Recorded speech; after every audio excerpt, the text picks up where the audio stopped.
花式艺廊来看这个政治大学，特别帮作家陈鸿明来成立着陈鸿明册房，要甲伊珍贵的手稿甲藏书保存落来，互大家欣赏。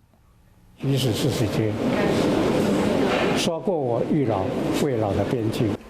深情念出伊的创作，今年73岁，陈鸿明真爱读册，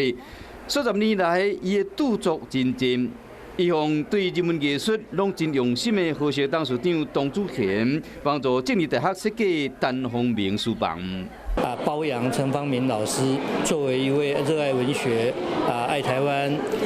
尊敬朋友，可是他又秉持良知的知识分子的一个概念。书房内面有珍贵的手稿甲精选的藏书，拢是陈鸿明毕生的心血，其中更有40万字的创作。现在已经没有人用手写了，我可能是最后一个世代用手写的那个，那我把全部的手稿全部都捐给他们。一站一站的为打造开放、无限制讲堂气氛，在自由的学术空间内，各界嘛献上深深的期待。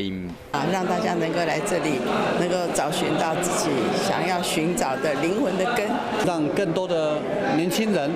可以到这里来，让我们可以有更多的陈方明。